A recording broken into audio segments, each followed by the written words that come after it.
Hi friends, പുതിയൊരു വീഡിയോയിലേക്ക് എല്ലാവർക്കും സ്വാഗതം. അങ്ങനെ ഇഷിത രജനിയോട് സത്യങ്ങളെല്ലാം തുറന്നു പറയുമ്പോൾ ഇഷിത പറഞ്ഞ കാര്യങ്ങളൊക്കെ സത്യം തന്നെയാണെന്ന് ഒരു വീഡിയോ കാണുമ്പോൾ രജനിക്ക് മനസ്സിലാവുന്നുണ്ട്. രചന വേഗം തന്നെ ആകാശിനെ വിളിക്കുകയാണ്. ആകാശിനെ വിളിച്ചിട്ട് താൻ എന്നെ ഇതുവരെ പറ്റിക്കായിരുന്നല്ലോ എന്നൊക്കെ ചോദിക്കുമ്പോൾ എന്താ രചന, എന്താ കാര്യം എന്നൊക്കെ ചോദിക്കുകയാണ്. താനൊന്നും അറിയാത്ത പോലെ സംസാരിക്കേണ്ട, താനിങ്ങോട്ട് വന്നേ എന്ന് പറഞ്ഞിട്ട് കാറിൻ്റെ അടുത്ത് തന്നെ കൊണ്ടുവന്ന് നിർത്തുകയാണ്. എന്നിട്ട് ഷർട്ടിൻ്റെ കോളൊന്ന് കുത്തിപ്പിടിക്കുകയാണ്. എന്നിട്ട് പറയാണ് താൻ എന്നെ ചതിച്ചു എന്ന് പറയട്ടെ. രചന, താൻ എന്തൊക്കെയാണ് പറയുന്നത്? തനിക്ക് എന്താ വട്ടായോ എന്നൊക്കെ ചോദിക്കുകയാണ്. വട്ട എനിക്കല്ല, ആകാശിനാണ് വട്ട്. ആകാശിന് എന്നെ എന്തായാലും ഇങ്ങനെ ഒരു ചതി ആകാശം എന്നോട് ചെയ്യുന്നു ഞാൻ വിചാരിച്ചിരുന്നില്ല എന്നൊക്കെ പറഞ്ഞിട്ട് ഒരുപാട് കുറ്റപ്പെടുത്തിയ വഴക്കൊക്കെ പറയും. താൻ എന്താണ് കാര്യം എന്ന് വെച്ചാൽ തുറന്ന് പറയാൻ പറയുമ്പോൾ തൻ്റെ ഫോണിലേക്ക് ഞാനൊരു വീഡിയോ അയച്ചിട്ടുണ്ട്, താൻ അത് ഓപ്പൺ ചെയ്ത് നോക്കാൻ പറയുമ്പോൾ ആകാശ് വേഗം തൻ്റെ ഫോൺ എടുത്തിട്ട് ഒരു വീഡിയോ കാണുകയാണ്. അത് കാണുമ്പോൾ ആകാശ് ആകെ ഞെട്ടിപ്പോകുന്നുണ്ട്. സത്യമല്ല രചനയ്ക്ക് മനസ്സിലായി എന്ന് ആകാശിന് മനസ്സിലാവാണ്.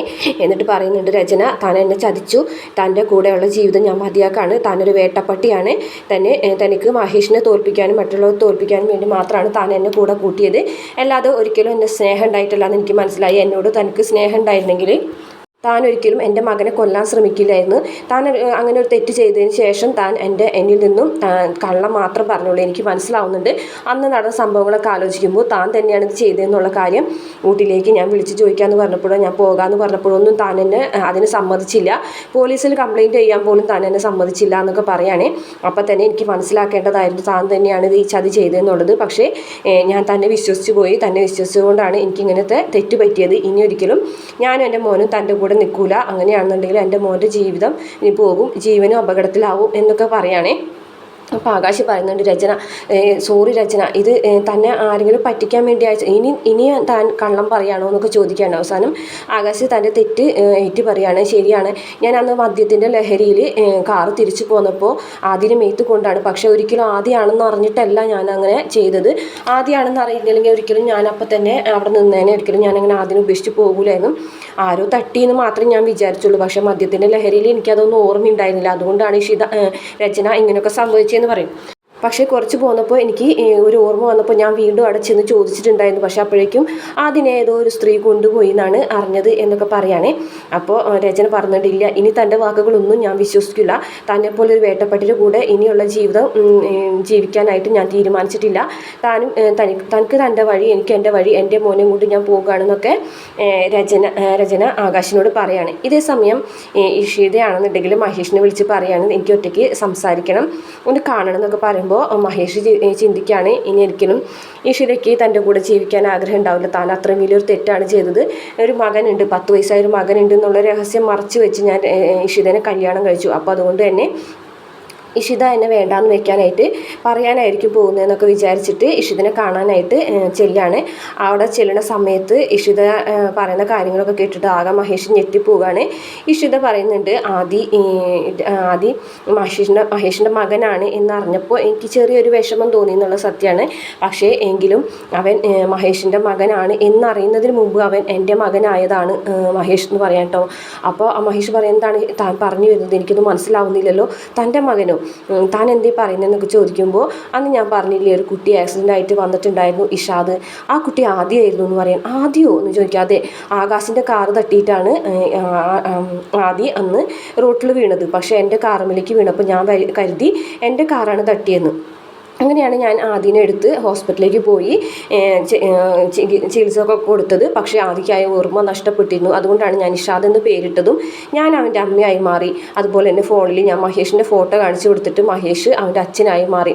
അന്ന് ഞങ്ങൾ ഡ്രസ്സ് എടുക്കാൻ വേണ്ടി കയറിയപ്പോൾ വന്ന് അച്ഛനെ കണ്ടു, ഡാഡിനെ കണ്ടു എന്നൊക്കെ എന്നോട് വന്ന് പറഞ്ഞു. അന്ന് മഹേഷിനെ ആയിരുന്നു അല്ലേ ആദ്യം കണ്ടതെന്ന് ചോദിക്കുമ്പോൾ അതെ, എന്നെ കണ്ടു ഓടി വന്ന് എൻ്റെ സ്നേഹത്തോട് കൂടിയിട്ട് സംസാരിച്ചു. അപ്പോൾ ഞാൻ വിചാരിച്ചില്ല ഇങ്ങനൊരു സംഭവത്തിൻ്റെ ഇടയിൽ ഉണ്ടെന്നൊക്കെ പറയും കേട്ടോ. അപ്പോൾ ഇഷിതയ്ക്കും മഹേഷിനൊക്കെ കാര്യങ്ങൾ മനസ്സിലാവാണ് കേട്ടോ. പക്ഷേ ഓർമ്മ തിരിച്ചു വന്ന ഉടനെ തന്നെ അവൻ രജനിയുടെ അടുത്തേക്ക് പോയിട്ടുണ്ടാവും. അതിനുശേഷമാണ് അന്ന് ഫംഗ്ഷനിൽ വെച്ച് കണ്ടപ്പോൾ ഞാൻ അവനെ അവൻ്റെ അടുത്തേക്ക് ഓടി ചെന്നിട്ടുണ്ടായിരുന്നു. പക്ഷെ അവൻ എന്നെ തിരിച്ചറിഞ്ഞില്ല. അവൻ്റെ മനസ്സിൽ നിന്നും അവൻ്റെ ഓർമ്മയിൽ നിന്നൊന്നും ഞാൻ മാഞ്ഞു പോയിട്ടുണ്ടായിരുന്നു. പക്ഷേ എന്തെങ്കിലും ഒരിക്കലും അവൻ എന്നെ തിരിച്ചറിയും, എന്നെ അമ്മയെന്ന് വിളിക്കുന്നുള്ളൊരു ചിന്തയിലാണ് ഞാൻ ഉണ്ടായിരുന്നത്. പക്ഷേ ഇപ്പോൾ അതായത് ഇഷാദ് മഹേഷിൻ്റെ മകനാണെന്ന് പറഞ്ഞപ്പോൾ എനിക്ക് ഒരുപാട് സന്തോഷമായി. ഒരു തരത്തിലല്ലെങ്കിൽ ഒരു തരത്തിൽ അവൻ എൻ്റെ മകനായി മാറിയല്ലോ എന്നൊക്കെ പറയുകയാണ്. അപ്പോൾ മഹേഷിനാണെന്നുണ്ടെങ്കിൽ ഇഷിത പറയുന്നതൊക്കെ കേൾക്കുമ്പോൾ സന്തോഷമാവാണ് കേട്ടോ. ഇനി എന്തായാലും നമുക്ക് അങ്ങനെ പിരിഞ്ഞിരിക്കേണ്ടതൊന്നുമല്ല, നമുക്ക് ഒരുമിച്ച് നല്ല രീതിയിലൊരു ജീവിതം മുന്നോട്ട് കൊണ്ടുപോകാം. അപ്പോൾ ആദിക്ക് എന്നെ ഒട്ടും ഇഷ്ടമല്ല, എന്നോടൊരു സ്നേഹമില്ല. ആദിക്ക് വേണ്ടിയിട്ടാണ് ഞാൻ, എൻ്റെ മക്കൾക്ക് വേണ്ടിയിട്ടാണ് ഞാൻ ഈ ജീവിതം മുന്നോട്ട് കൊണ്ടുപോകുന്നത്. പക്ഷേ ആദ്യം എന്നെ വെറുക്കാണെന്നൊക്കെ പറയുമ്പോൾ ഇഷിത ആശ്വസിപ്പിക്കുകയാണ്, സാരമില്ല മഹേഷ്, അതല്ലാതെ ശരിയാവും, രചനയല്ല ഇപ്പോൾ അതിനെ വളർത്തുന്നത്, അപ്പോൾ അതിൻ്റെ പ്രശ്നമായിരിക്കും. പിന്നെ ആകാശിൻ്റെ കുറേ കാര്യങ്ങളും ആകാശിൻ്റെ കുറേ ഇതുകളൊക്കെ ഉണ്ടാവുമല്ലോ. അപ്പോൾ ആകാശം മഹേഷിനെ ചതിക്കാനും അതുപോലെ തന്നെ മഹേഷിനെ സ്നേഹിക്കേണ്ട എന്നുള്ള കാര്യങ്ങളൊക്കെ പറഞ്ഞു കൊടുക്കുന്നുണ്ടാവും. അവൻ്റെ കുട്ടിയല്ല അവൻ്റെ മനസ്സ് അങ്ങനെ ആരെന്തോ പറഞ്ഞു കൊടുക്കുന്ന അത് രീതിയിൽ അവർ പ്രവർത്തിക്കുള്ളൂ. പക്ഷെ അവൻ സത്യങ്ങളൊക്കെ മനസ്സിലാവുന്ന സമയത്ത് മഹേഷിൻ്റെ അടുത്തേക്ക് വരും.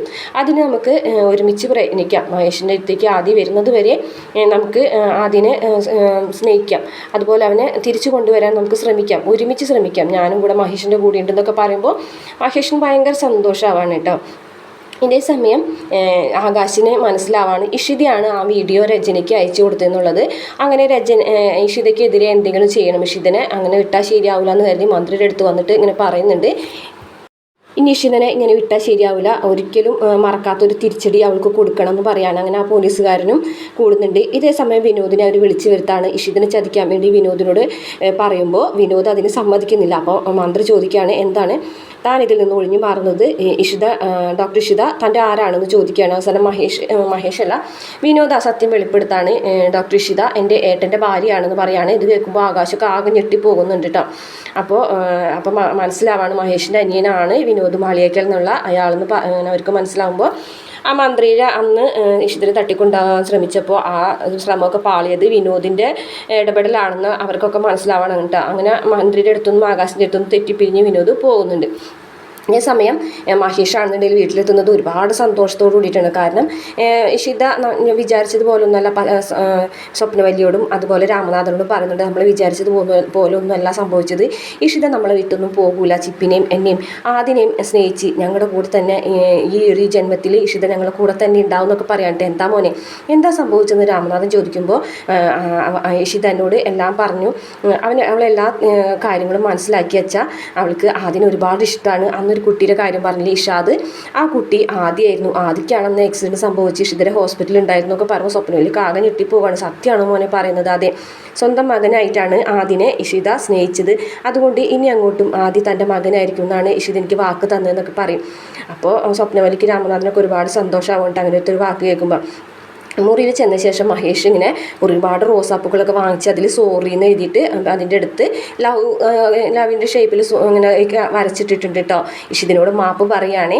ഇഷിത വരുമ്പോൾ അതൊക്കെ കാണുന്നുണ്ട് കേട്ടോ. അങ്ങനെ കണ്ട് കഴിഞ്ഞ ശേഷം ഇതെന്താ ഇങ്ങനെയൊക്കെയെന്ന് ചോദിക്കുമ്പോൾ തന്നോട് സോറി പറയാനായിട്ട് ഇനിയിപ്പോൾ ഇതിലും വലിയ നല്ലൊരു മാർഗ്ഗം എനിക്കില്ല എന്ന് മനസ്സിലായി എന്ന് പറയാം കേട്ടോ.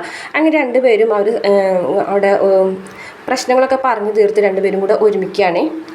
കാലം തെറ്റി പെയ്ത മഴ പോലെ നമ്മൾ കാത്തിരിക്കുകയായിരുന്നു, ഇനി നമുക്ക് അങ്ങനെ കാത്തിരിക്കേണ്ട, നമുക്കൊരു ജീവിതം തുടങ്ങാമെന്നൊക്കെ ഇഷിത മഹേഷിനോട് പറയുന്നുണ്ട്. ഇതേ സമയം രജനിയാണെന്നുണ്ടെങ്കിൽ ആദ്യം കൊണ്ട് മഹേഷിൻ്റെ അടുത്തേക്ക് തന്നെ തിരികെ വരാനായിട്ടുള്ള തീരുമാനമൊക്കെ എടുക്കുകയാണ്. എന്തായാലും അത് ഇഷിത തടയുന്നുള്ളത് ഉറപ്പാണ്.